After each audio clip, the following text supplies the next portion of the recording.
Please sit. Asante sana Bwana Kinoti, Director DCI. I think he can also be a pastor. Simona he's preached very well. He's hosted people also very well. So I'm very happy to be here with you this afternoon.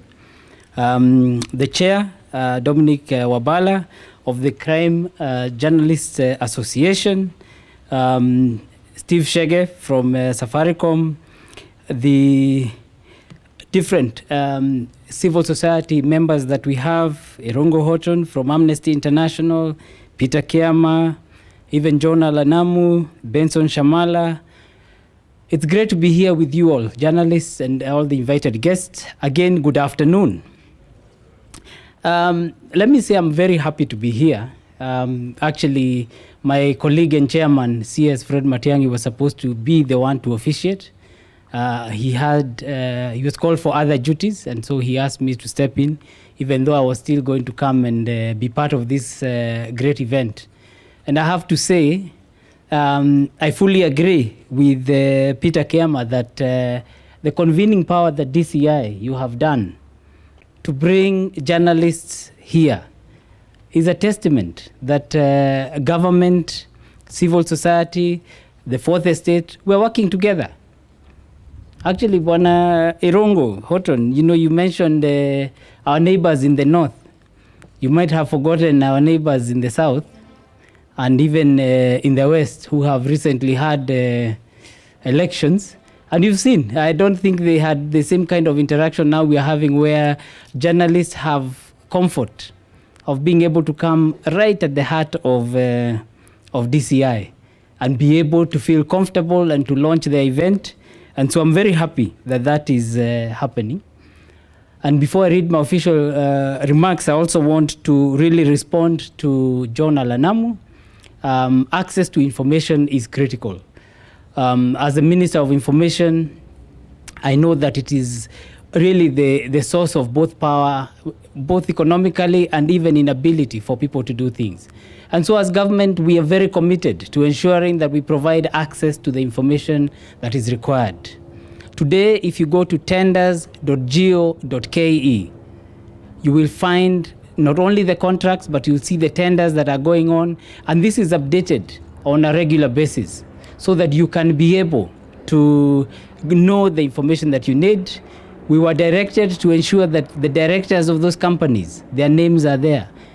Even those people that were involved in giving the tenders, that their information and their names are there, so that there's a lot more openness and transparency. So as government, we're making sure that we're providing that information, because information is power and it's what will allow this country to continue to grow and to continue to develop. Let me also add, Bwana Kiambu, that this power of convening, this power of bringing people together that you said that leaders have, I will not hesitate to say that the president has been at the forefront of ensuring that people are brought together. And this is something called the Building Bridges Initiative. So I don't know if you've heard it, BBI. And that is one of the big things that is going on in the country. And our president is making sure that we all work together.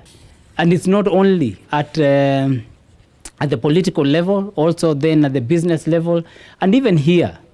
This is a small handshake that we're having here that is allowing us to be able to work together where people thought before there would be challenges, but we don't have those challenges. We are happy to be working together.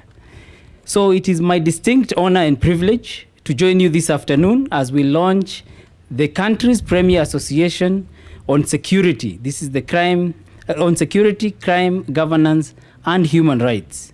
Today, we launch an association that started as an idea when you met in 2018. While it took 4 years for this great milestone, not only did your esteemed membership come together, but you've come together and created a very important institution for this country.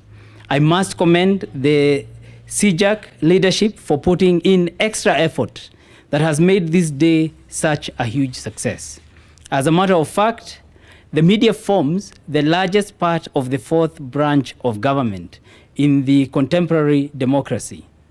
In the same breath, Journalists, especially those in the security beat, are crucial to the growth of any country and have a role to play in not only keeping the government in check, but also educating the people.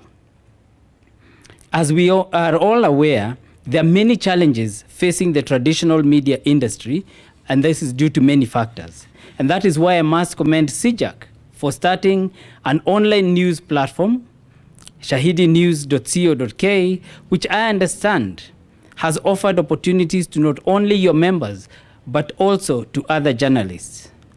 My challenge to the association will be to work towards growing the platform and nurture it to develop a reputation of a news agency like Journalists for Human Rights, AFP, Reuters, amongst others. However, as you do that, you must take responsibility to ensure that such a platform is never used as an opportunity to intentionally or inadvertently compromise our national security in any way or other. I would like to point out the threat of some emerging digital gangs that are advancing social media vigilantism and criminal ideas, and you owe it yourselves and to the country to take the lead in reversing this dangerous trend.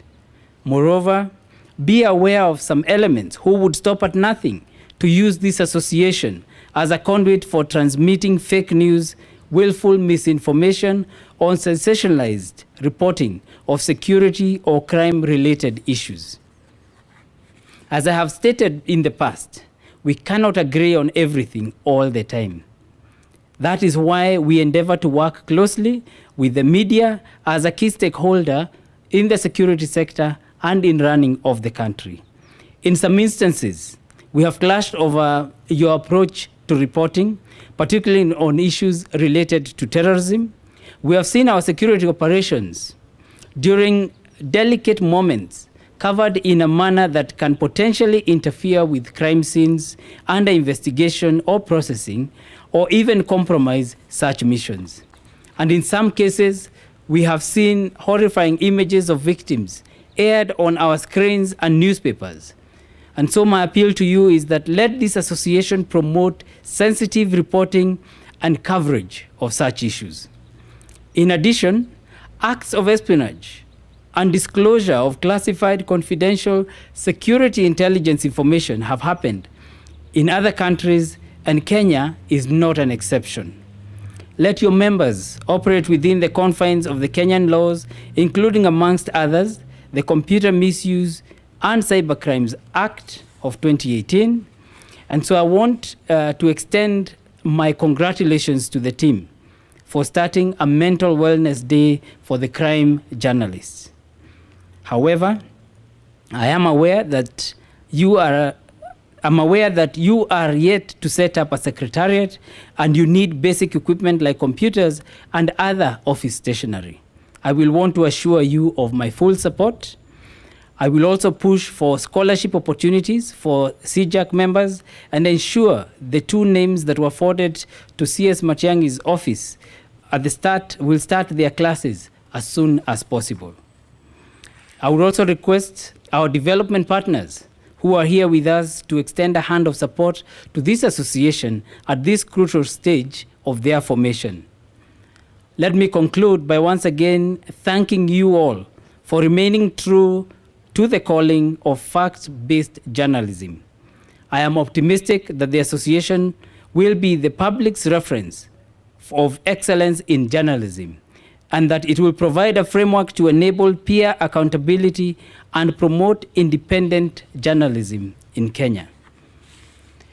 It is now my humble pleasure to declare the Crime Journalists Association of Kenya and shahidinews.co.ke officially launched. Asanteni sana, and God bless you all.